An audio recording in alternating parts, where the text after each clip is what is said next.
ఓం నమో వెంకటేశాయ. ఏడుకొండలవాడ వెంకటరమణ గోవింద గోవింద. శ్రీ శ్రీనివాస శ్రీ వెంకటేశ గోవింద గోవింద. కలియుగ ప్రత్యక్ష దైవం శ్రీనివాస పరబ్రహ్మ అనుగ్రహ విశేషంతో శ్రీమద్భాగవతంలో సప్తమ స్కంధంలోని విశేషాలు యథాశక్తి మనం తెలుసుకుంటూ ఉన్నాం. నారాయణం నమస్కృత్య నరం చైవ నరోత్తమం దేవీం సరస్వతీం వ్యాసం తతో జయముదీరయేత్. నారద మహర్షి ధర్మరాజునకు ఆశ్రమ ధర్మాల గురించి వర్ణించి చెబుతూ గృహస్థాశ్రమ వైశిష్ట్యాన్ని వర్ణించారు. అలాగే వైదిక కర్మలనేవి రెండు రకాలుగా ఉంటాయి ఓ ధర్మరాజా. అందులో ప్రవృత్తము నివృత్తము ఆ భేదముల పేర్లు. ప్రవృత్తములంటే యజ్ఞయాగాది కర్మలు కామ్యభావంతో చెయ్యటం అనేటువంటిది ప్రవృత్తంలోకి వస్తుంది. అలాగే బావులు తవ్వించటం, సమాజానికి ఉపయోగపడేటువంటి వృక్షములు ఏర్పాటు చేయటం, ఇలాంటివి కూడా ఈ ప్రవృత్త కర్మల్లోనికే అంతర్లీనమవుతాయి. మరి ఈ ప్రవృత్త కర్మలు ఆచరించేటువంటి వాళ్ళు తప్పనిసరిగా మళ్ళీ దేహాన్ని పొందవలసిందే అని చెబుతూ ఆ దేహాన్ని పొందే విధానం ఏమిటో వర్ణించి చెప్పారు. పవిత్రమైనటువంటి యజ్ఞ ధూమము, ఆ ధూమము ద్వారా రాత్రి నుంచి కృష్ణపక్షము, అలాగే అక్కడి నుంచి దక్షిణాయనము, ఇలా అనేక రకములైనటువంటి మార్గముల ద్వారా చంద్రలోకాన్ని పొందుతారు. ఈ కామ్యకర్మలను ఆచరించినటువంటి ప్రవృత్త మార్గంలో ఉన్నటువంటి వారు ఆ చంద్రలోకాన్ని పొందిన తర్వాత అక్కడ అనేక రకాలైన భోగాలను అనుభవించి మళ్ళీ అక్కడి నుంచి జన్మను పొందడానికి తిరిగి వస్తారు. ఎలాగా అంటే వర్షం నుంచి ఓషధులను పొంది, ఓషధుల నుంచి లతలను పొంది, లతల నుంచి అన్నాన్ని పొంది, అన్నం దగ్గర నుంచి రేతస్సుని పొంది ఈ రూపాలలో భూమిపై మళ్ళీ దేహాన్ని ధరిస్తారు. అంటే ఇందులో ఉన్న సారాంశం ఏమిటి అంటే ప్రవృత్త మార్గాన్ని అనుసరించి కర్మలు ఆచరించినటువంటి వాళ్ళు తప్పనిసరిగా మళ్ళీ దేహాన్ని ధరించటానికి ఈ భూమి మీదకి రావలసిందే. క్షీణే పుణ్యే మర్త్యలోకం విశంతి అని ఇందులో వర్ణించి చెప్పారు. ఆ తరువాత నివృత్త పరమైనటువంటి కర్మలు ఆచరించిన వాళ్ళ గురించి వర్ణించి చెబుతూ నిషేకాది శ్మశానాంతై సంస్కారో సంస్కృతో ద్విజః ఇంద్రియేషు క్రియాయజ్ఞాన్ జ్ఞానదీపేషు జుహ్వతి.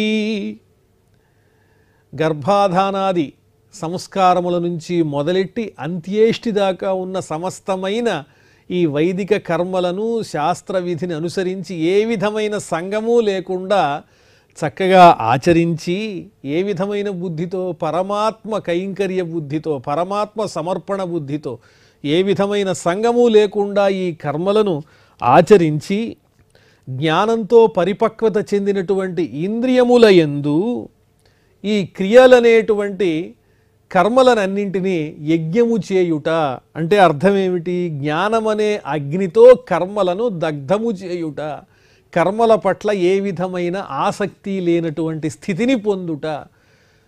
భగవత్ కైంకర్యపరంగా ఈ మానవ దేహాన్ని ధరించినందుకు ఆ కర్మలను ఆచరించటమే తప్ప వాటి మీద ఏ విధమైనటువంటి సంగము కానీ వాటితో సంబంధం కానీ ఏమీ లేదు.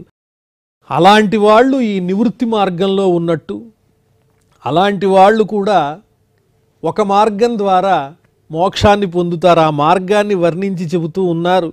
ఏమిటది అంటే అగ్ని నుంచి సూర్యుడు, సూర్యుని నుంచి పగలు, పగలు నుంచి వాయువు నుండి శుక్లపక్షము, శుక్లపక్షం నుంచి పౌర్ణిమ, అక్కడి నుంచి ఉత్తరాయణము, ఇలా ఒక్కొక్క మెట్టు అధిరోహించి బ్రహ్మలోకాన్ని పొంది ఆ తరువాత వాళ్ళు కర్మల పట్ల సంగము లేనివారు కాబట్టి మోక్షాన్ని పొందుతారు.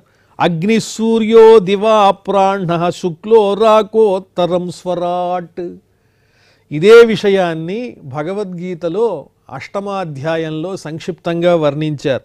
అగ్నిర్జ్యోతిరః శుక్లః షణ్మాస ఉత్తరాయణం తత్ర ప్రయాత గచ్చంతి బ్రహ్మ విదో జనాః. కాబట్టి ఈ వైదిక కర్మలనేవి 2 రకాలు, ప్రవృత్తము నివృత్తమని. ప్రవృత్త కర్మలను ఆచరించినటువంటి వాళ్ళు మళ్ళీ దేహాన్ని ధరిస్తారు.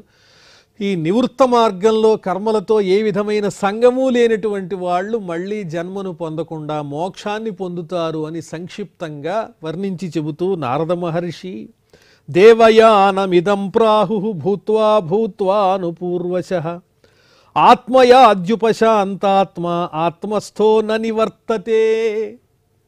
ప్రవృత్త మార్గాన్ని అనుసరించేటువంటి వాళ్ళు పితృయానమును అనుసరించి ఆయా లోకాల్ని పొందుతారని చెప్పి మళ్ళీ జన్మని పొందుతారని, మరిక నివృత్త మార్గాన్ని అనుసరించినటువంటి వాళ్ళు మాత్రం దేవయానము అనే మార్గం ద్వారా మోక్షాన్ని పొందుతారు. మళ్ళీ వాళ్ళు పుట్టడం అనేటువంటిది జరగదు. ఈ విషయాలన్నీ కూడా శాస్త్రముల యందు వర్ణింపబడ్డాయి. అలాగే ఇంకా ముఖ్యమైన విషయాలు అందిస్తున్నారు నారద మహర్షి. ఈ ప్రకృతిలో ఉన్న విశేషాలన్నీ కూడా పరమాత్మ స్వరూపం అనే జ్ఞానంతో ఉండాలి. ఇంద్రియాలు చేసేటువంటి మాయల వల్ల భగవంతుని యొక్క స్వరూపాన్ని తెలుసుకోలేకపోతూ ఉంటాం. అద్దం ముందు మనం నుంచుంటే మన ప్రతిబింబం అద్దంలో కనిపిస్తుంది కదా, ఆ కనిపించినటువంటి ప్రతిబింబము సత్యమా లేకపోతే ఎదురుకుండా నుంచున్నటువంటి వాళ్ళు సత్యమా? అలాగే ఈ లోకమంతా కూడా పరమాత్మమయం అయినప్పటికీ కూడా అద్దంలో ప్రతిబింబంలాగా ఈ ప్రాణులన్నీ అనేక రకములైనటువంటి రూపాల్లో కనిపిస్తూ ఉంటాయి. వాటికి భ్రాంతిపడి దేహాభిమానాన్ని పొందకూడదు. ఒక కల వచ్చిందంటే ఆ కలలో నిద్రలో ఉన్నంత వరకు ఆ కల నిజమనే భావన ఉంటుంది. మెలకువ వచ్చిన తర్వాత అది అబద్ధమనే విషయం తెలిసిపోతుంది కదా. అలాగే ఈ జగత్తులో ఉన్నటువంటి ఈ మాయలన్నీ కూడా నిజమైనటువంటివి కాదు, పరమాత్మయే. ఆ పరమాత్మ జ్ఞానమే ముఖ్యమైనటువంటిది, సత్యమైనటువంటి వాడు ఆ పరమాత్మయే అని చెబుతూ ఇక్కడ ఒక వస్త్రము దారము ఉంది. వస్త్రంలో దారం ఉంటుంది, దారం వల్లనే వస్త్రం ఏర్పాటు అవుతోంది. కానీ చూస్తే దారం వేరు వస్త్రం వేరు అనుకుంటాం. అయినప్పటికీ ఆ రెండు ఒకటే కదా. కార్యకారణములు కూడా రెండుగా కనిపిస్తూ ఉంటాయి, కానీ ఆ రెండు ఒకటే.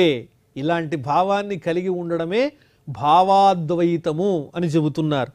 అలాగే సమస్తమైనటువంటి కర్మలను పరమాత్మ కైంకర్యపరంగా అర్పించటం, ఏతత్ సర్వం శ్రీనివాసార్పణమస్తు అని భగవత్పరంగా కర్మలను ఆచరించేటువంటి విధానాన్ని క్రియాద్వైతము అని వర్ణించారు. అలాగే మన బంధువులున్నారు, భార్యాపుత్రాదులున్నారు, వీళ్ళందరూ కూడా ఒకే భగవత్ స్వరూపము, స్వపర భేదములు లేవు. మనవాళ్ళు పరాయి వాళ్ళు అనేటువంటి భేదబుద్ధిని విడిచిపెట్టాలి. ఇలా అంతటినీ ఎక్కువ తక్కువలు లేకుండా చూచేటువంటి జ్ఞానాన్ని పెంపొందించుకోవటం ఏదైతే ఉందో అది ద్రవ్యాద్వైతము అని వర్ణించి చెప్పారు. కాబట్టి ఓ ధర్మరాజా, గృహస్థాశ్రమం స్వీకరించినప్పటికీ కూడా సమస్తమైన కర్మలను పరమాత్మ కైంకర్యపరంగా భావన చేస్తూ నివృత్త మార్గంలో ఈ కర్మాచరణ చేసినటువంటి వాళ్ళు దేవయానము ద్వారా మోక్షాన్ని పొందుతారు, మరల పుట్టరు. కాబట్టి వారికి కూడా మోక్షాన్ని పొందే అర్హత ఉన్నది అని సారాంశాన్ని ధర్మరాజుకి నారద మహర్షి అందించారు. అహం పురాభవం కశ్చిద్ గంధర్వ ఉపబర్హణః నామ్నాతీతే మహాకల్పే గంధర్వాణాం సుసమ్మతః. ఓ ధర్మరాజా, పూర్వం నేను కూడా ఎప్పుడో ఎన్నో కల్పాలు గడిచిపోయినాయి, ఆ కల్పాలు జరిగిపోతూనే ఉంటాయి. ఎప్పుడో జరిగిపోయిన కల్పంలో నేను ఉపబర్హణుడనే పేరు కలిగిన గంధర్వునిగా జన్మించా. నారదుడు చెబుతున్నారు ధర్మరాజునకు. ఆ పేరు కలిగినటువంటి గంధర్వునిగా ఉన్నప్పుడు చాలా అందంగా ఉండేవాడిని, చక్కగా పాటలు పాడేవాడిని. మిక్కిలి శ్రేష్టమైనటువంటి ఆ గంధర్వ వంశంలో జన్మించి రూపపేశల మాధుర్య సౌగంధ్య ప్రియదర్శన స్త్రీణాం ప్రియతమో నిత్యం మత్తస్తు పురులంపట. చక్కని రూపం, సౌందర్యం, అలాగే ఎవరు చూచినా కూడా ఎంత అందంగా ఉన్నాడు ఈయన అన్నంత సౌందర్యంతో ఉండేవాడిని నేను. స్త్రీలందరూ కూడా నన్ను చూచి ఇష్టపడే విధంగా నా రూపము, సౌందర్యము, ఇలాంటి లక్షణాలన్నీ కూడా ఉండేవి. దానివల్ల ఆ లంపటములలో పడి నేను కూడా చాలా రోజులు మాయని అనుభవించాను. ఏకదా దేవసత్రేతు గంధర్వాప్సరసాంగణాః ఉపహూతాః విశ్వసృగ్భిః హరిగాధోపగాయనే. ఒకానొకసారి ఆ కల్పంలో నేను గంధర్వునిగా జన్మించినప్పుడు దేవసత్రములు, దేవయజ్ఞాలు జరుగుతూ ఉంటే ప్రజాపతులు దేవతల్ని, గంధర్వుల్ని, అప్సరసల్ని అందరినీ ఆహ్వానించారు ఆ యజ్ఞానికి. ఆ యజ్ఞానికి నేను కూడా వెళ్ళా. ఎందుకు పిలిచారు ఈ గంధర్వులందరినీ అంటే హరి సంబంధమైన భక్తిపూర్వకమైనటువంటి పాటలు పాడడానికి పిలిచారు. అహంచ గాయంతద్విద్వాన్ స్త్రీభిః పరివృతో గతః జ్ఞాత్వా విశ్వసృజస్తన్మే హేళనం శేపురోజస. నేను గంధర్వుణ్ణై ఉన్నాను, చక్కగా పాటలు పాడుతున్నాను, సుందరంగా ఉన్నాను, నా చుట్టూ ఎంతోమంది అప్సరస స్త్రీలు ఉన్నారు. వాళ్ళందరూ ఉండడం వల్ల నేను ఎక్కడికి వెళ్ళానన్న మాట మరచిపోయి స్త్రీలకు ఆనందం కలిగించటం కోసం దైవ సంబంధమైనటువంటి గానములు కాకుండా వేరే రకమైన కొన్ని పాటలు పాడుతూ ఉన్నాను. ఆ పాటలు పాడడం వల్ల అక్కడున్న ప్రజాపతులకు నా మీద కోపం వచ్చింది. ఏమిటి ఈ గంధర్వుడు ఈ రకంగా అనుచితమైనటువంటి గానం చేస్తూ ఉన్నాడు, భగవత్పరంగా ప్రవర్తించటం లేదని కోపం వచ్చి వాళ్ళు నన్ను శపించారు. దానివల్ల నేను వారి శాపానికి గురయ్యి తావద్దాస్యామహంజజ్ఞే తత్రాపి బ్రహ్మవాదినాం శుశ్రూషయానుషంగేణ ప్రాప్తోహం బ్రహ్మపుత్రతాం. ఆ తరువాత వారి శాపవశం వల్ల నేను ఒక పరిచారికకు, ఒక దాసీకి కుమారునిగా జన్మించాను మానవలోకంలో. కానీ నా అదృష్టం ఏమిటి అంటే ఆ పరిచారిక, ఆ స్త్రీమూర్తి నా తల్లి పనిచేసే చోటెక్కడ అంటే బ్రహ్మతత్వజ్ఞానం కలిగినటువంటి మహర్షుల వద్ద. వారెల్లప్పుడూ భగవత్ సంబంధమైన విషయాలే చర్చించుకుంటూ ఉంటారు.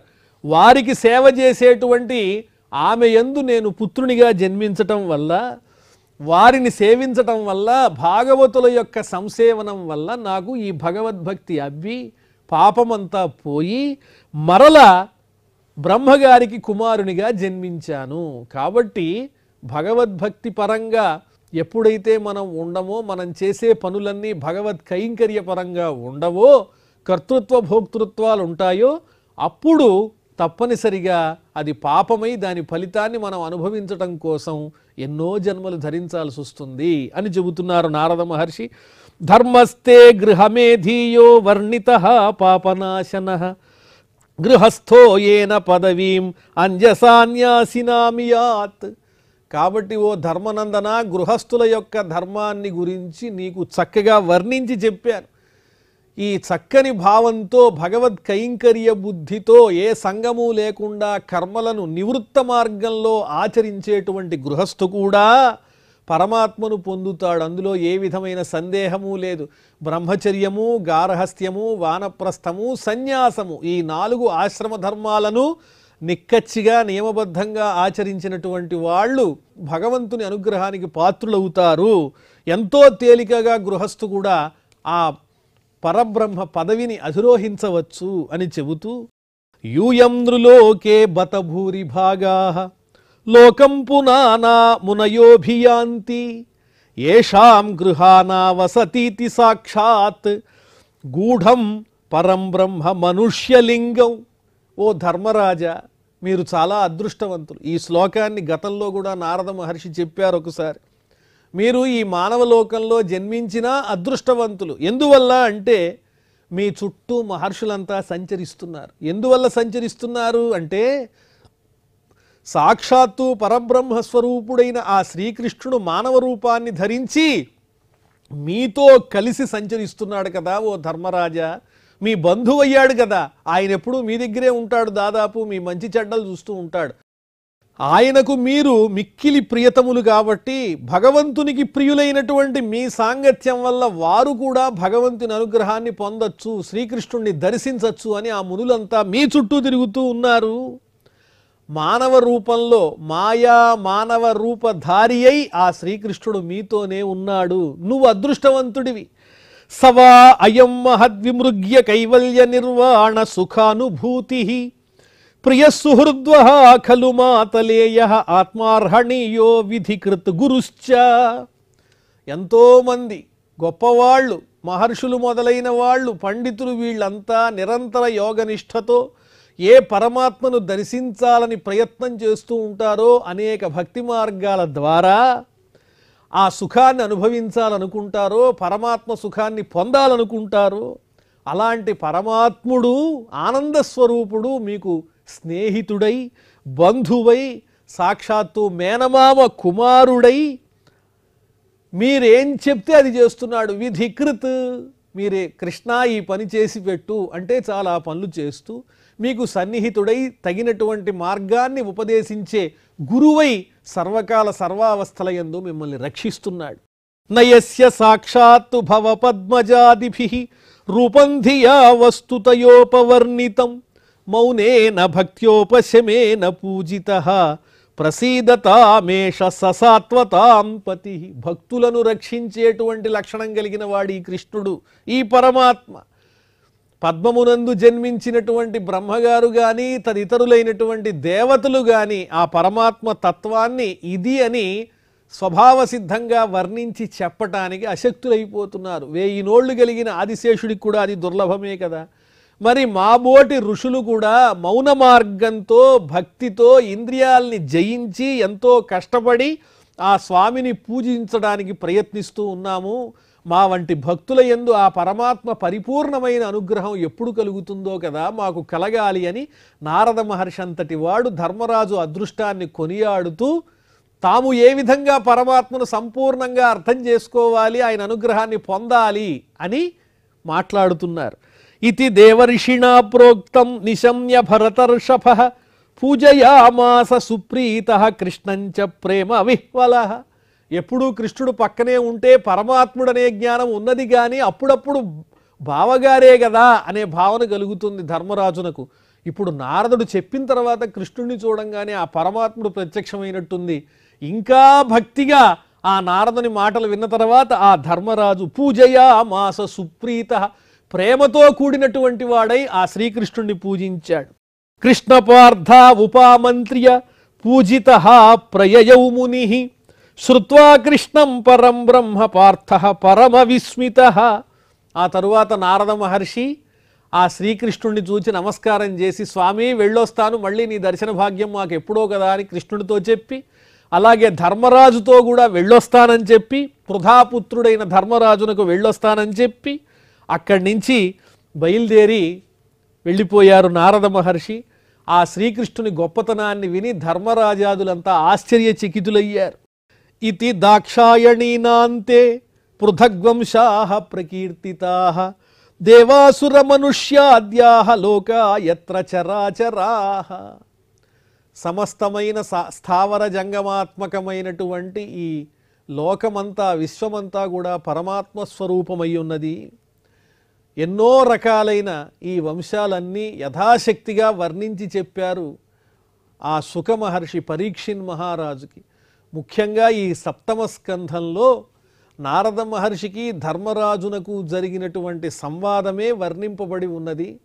ధర్మరాజు ధర్మ జిజ్ఞాసతో నారద మహర్షిని ప్రశ్నించటం, అలాగే ఆ నారద మహర్షి సాక్షాత్తు ఎదురుకుండా ఉన్నటువంటి వాడు శ్రీకృష్ణుడు కాదు, శ్రీ మహావిష్ణువే తన భక్తులైనటువంటి ఆ ద్వారపాలకులైన జయ విజయుల్ని రక్షించటానికి ఆయన ఈ విధంగా శిశుపాలుని సంహరించాడు, ఈ శిశుపాలుడే ద్వారపాలకులలో ఒకడై ఉన్నాడు అని ఆ ధర్మ సూక్ష్మాన్ని ధర్మరాజుకి చెబుతూ, సహజమైన భక్తిభావంతో ఏ విధంగానైతే పరమాత్మని పొందవచ్చో తదేకమైన నిశ్చలమైన చిత్తంతో వైరభావంతో కూడా పరమాత్మను పొందడానికి ప్రధానమైన ఉదాహరణే ఈ శిశుపాలుడు.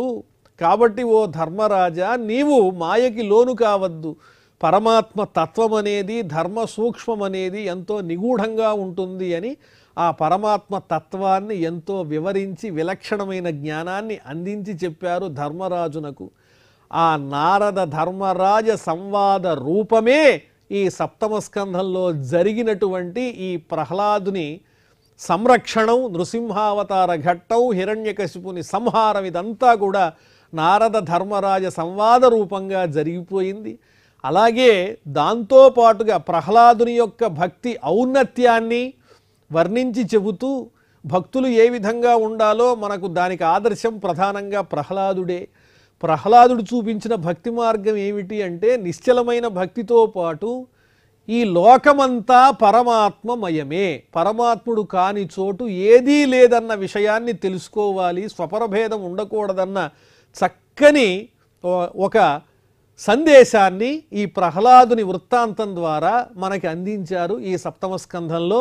దానితో పాటుగా ఎన్నో రకములైనటువంటి ధర్మాలు, బ్రహ్మచర్యము, గార్హస్థ్యము, వానప్రస్థము, సన్యాసం అనబడేటువంటి 4 ఆశ్రమ ధర్మాలు ఎలా ఉంటాయి, వాళ్ళు ఏ విధంగా ప్రవర్తించాలి, అలాగే బ్రాహ్మణ, క్షత్రియ, వైశ్య, శూద్రాదులని పిలువబడేటువంటి చాతుర్వర్ణ్య వ్యవస్థకి సంబంధించినటువంటి ధర్మాలు ఎలా ఉంటాయి, మానవుడు ఏ విధంగా జీవితంలో నడుచుకోవాలి, ఏ రకమైన ప్రవర్తనతో ఉండాలి, జన్మలన్నింటిలోకెల్లా మానవ జన్మ అనేటువంటిది ఉత్తమమైనది. ఎందువల్ల భూమి మీద జన్మించటం అనేది ఒక విధంగా ఆ ప్రారబ్ధాన్ని అనుభవించడానికే అయినప్పటికీ కూడా మానవ జన్మని ధరించటం ద్వారా సత్కర్మలను పరమాత్మ కైంకర్య బుద్ధితో ఆచరించి తదనుగుణంగా తన పాపాలన్నింటినీ కూడా పోగొట్టుకుని పరమాత్మకు ఇష్టమయ్యేటువంటి కైంకర్యములను చేయటం ద్వారా శాశ్వతమైనటువంటి మోక్షాన్ని పొందవచ్చు.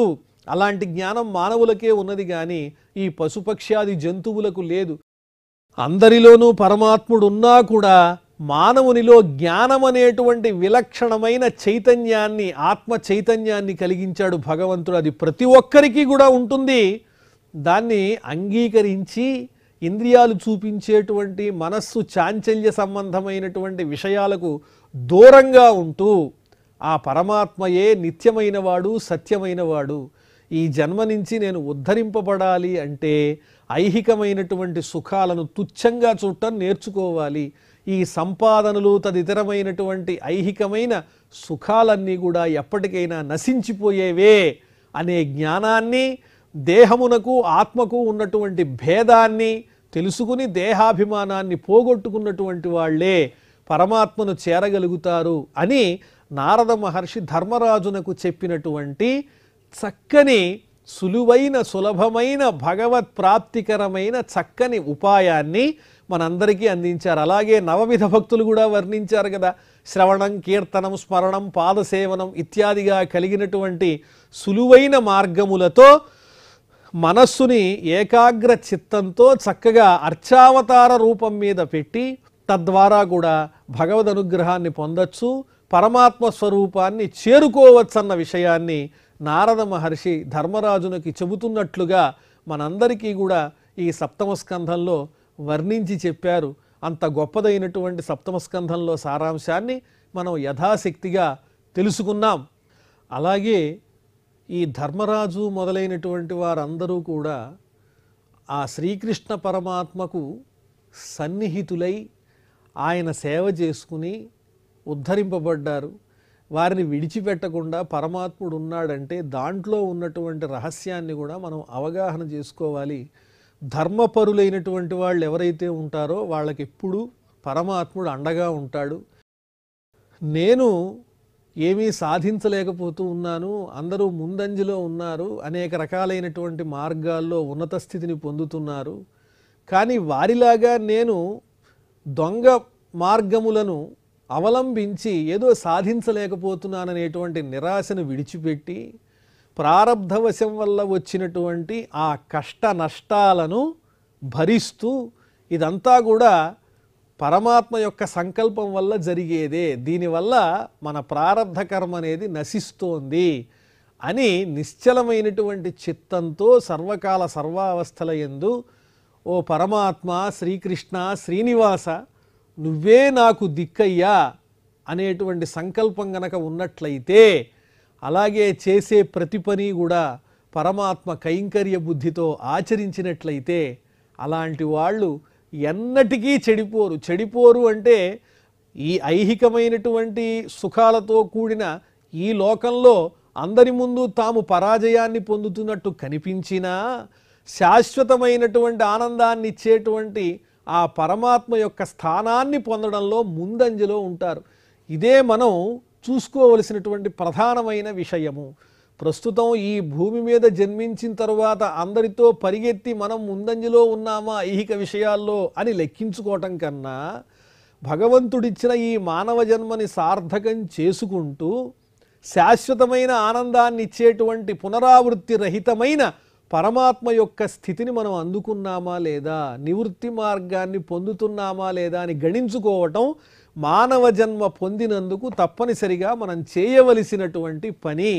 ఈ విషయాన్ని తప్పకుండా మనం హృదయంలో నిలుపుకోవాలి. ఆ విధంగా ఆ పరమాత్మను మనస్సులో నిలుపుకుంటూ స్థిరమైనటువంటి చిత్తాన్ని ఇమ్మని ప్రార్థిస్తూ ఈనాడు క్షమా ప్రార్థనాదులతో ఈ కార్యక్రమాన్ని పరిసమాప్తం చేసుకుందాం. అథ క్షమా ప్రార్థన యదక్షరపదభ్రష్టం మాత్రాహీనంచ యద్భవేత్ తత్సర్వం క్షమ్యతాం దేవ నారాయణ నమోస్తుతే. శ్రియఃకాంతాయ కళ్యాణ నిధయే నిధయేర్థినాం శ్రీవేంకట నివాసాయ శ్రీనివాసాయ మంగళం.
Oh